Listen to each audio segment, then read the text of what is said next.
Google emailed me about the Google event and the Pixel 3 XL, and they did not make me sign an NDA, a non-disclosure agreement. That was a mistake.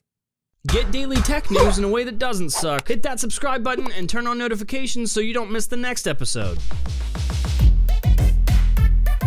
Yo, what's going on, guys? Welcome to Front Page Tech, of course, show that gives you all the latest tech news from one geek, that is me, to another, that is you. Happy Thursday.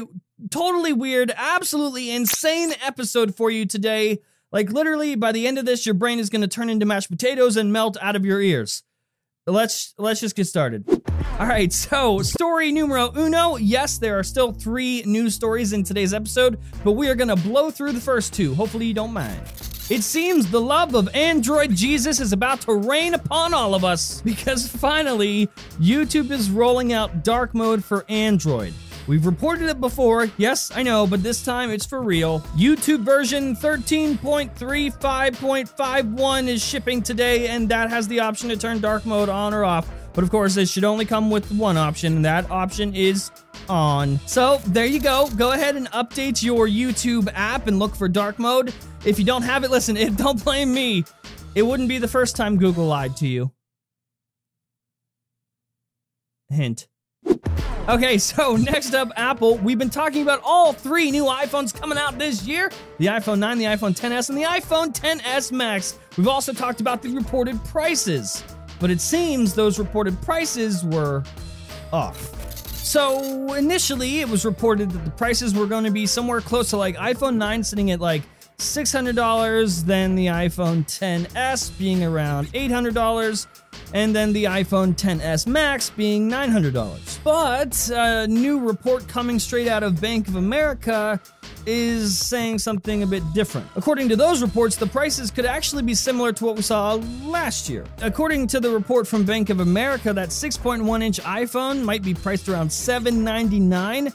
That iPhone XS would be like $999, so $1,000, and the iPhone XS Max would be $1,049? What a weird fucking $50 more? That's weird. That, to me, the prices are a little bit too weird. Doesn't make a lot of sense there, but hey, if this is right and the prices are that high, I gotta give credit where credit is due. Telosa Tech, Drew, over there, mentioned that the prices are probably higher than we were expecting. So in that case, he might be right. I'm still gonna lean more towards like $699 for the 6.1-inch iPhone, $899 for the XS, and $999 for the XS Max. All right, kids, go ahead, put your seatbelts on, put your tinfoil hats on, because it's about to get real fucking weird. So literally just like an hour ago before I recorded this, Google sent out press invites for the Google event. As expected, they changed the date from originally October 4th. They changed it to October 9th. We don't know why, but that is the official date. So press invites are out. It's October 9th. So the Google event is official now. Let's talk about that.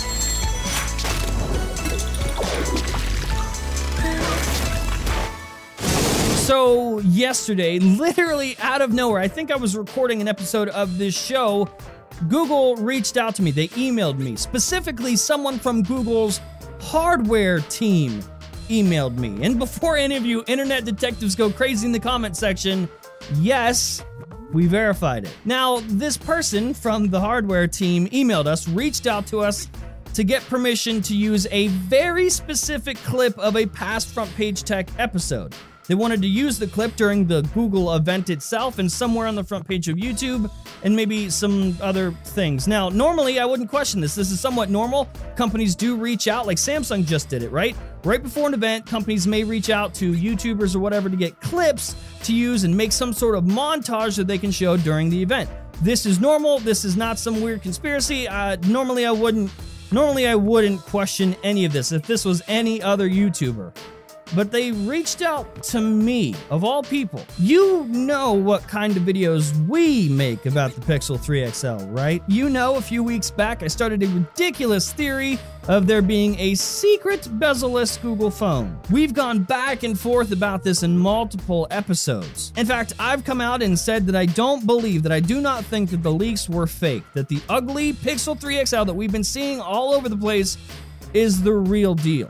But now I'm starting to question myself. Now, here's the thing. I can't tell you what clip they asked for. I'm not allowed. I'm not allowed to give you the timestamp, and I certainly can't tell you which episode they're taking a clip from. But if you're not new here, you know in every episode, every time I talk about the Pixel 3 XL, I end up yelling. I end up screaming at Google, calling them names, swearing. It's a whole thing.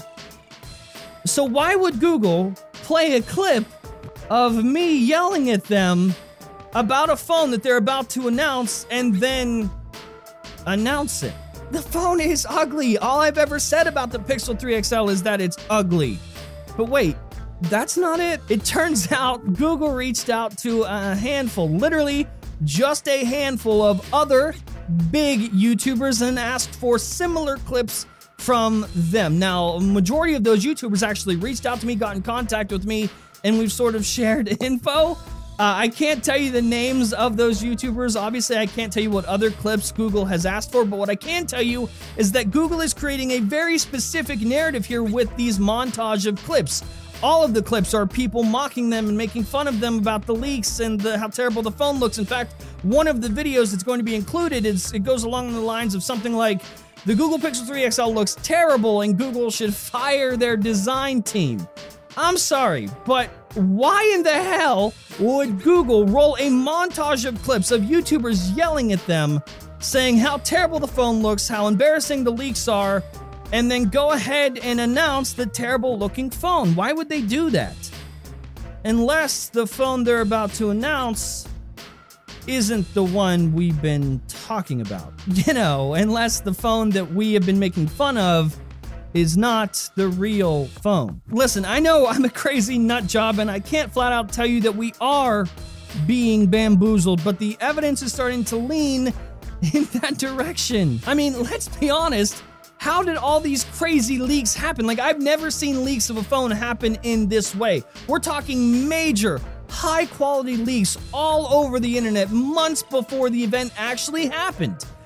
How would that happen? How would you get fake devices out there? How would you get devices out there in general to get a lot of reviews about them, some high-quality reviews, and get all these leaks happening at once? How could you possibly get a bunch of these devices in people's hands before you announce the phone without getting caught, without having your name attached to it, without having the name Google attached to these leaks? Start a Russian black market? Perhaps? Yeah, just a question. Not to mention, in this unboxing from Indigi, you can see the email listed with the device, this high-quality unboxing, the quote-unquote real Pixel 3 XL. It's not even spelled right. Google.com, literally spelled Googel.com? Yeah, something tells me that doesn't ship with the phone. There's also more that I know right now that I can't tell you right now. Just be on the lookout for more things happening and kicking up into high gear next week, somewhere near the Apple event. Either way, I'm sure you'll be hearing more about that soon, and we'll keep you updated. I'm just questioning why they would reach out to me, someone that hosts a tech news show, and they didn't make me sign an NDA days before new iPhones were announced.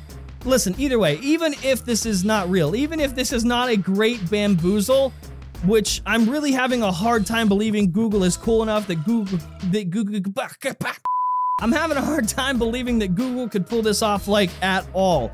But either way, if this is one of the greatest bamboozles in tech history, that's fucking awesome. But even if it isn't, even if all of this is just not real and we're not being bamboozled, I gotta admit, this is some of the most fun I've ever had reporting on this sort of stuff. I've never seen anything like this, where there's just a massive amount of leaks, where there's this sort of conspiracy theory. I've never seen anything like this, so even if this isn't real, we gotta admit this is some of the most fun we've had, and we've been doing this for a long time. We've been doing the show for a long time. This is some of the most fun we've had reporting on anything ever, so Google, at least thanks for the wild ride. What do you guys think? Let us know in the comment section below.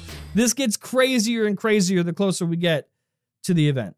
And that is the show. Hopefully you liked it, you learned something. If you did, hit that like button. If you hate my stupid face, that dislike button is for you. And of course, I'll see you tomorrow. Subscribe and all that stuff. I'll see you guys tomorrow.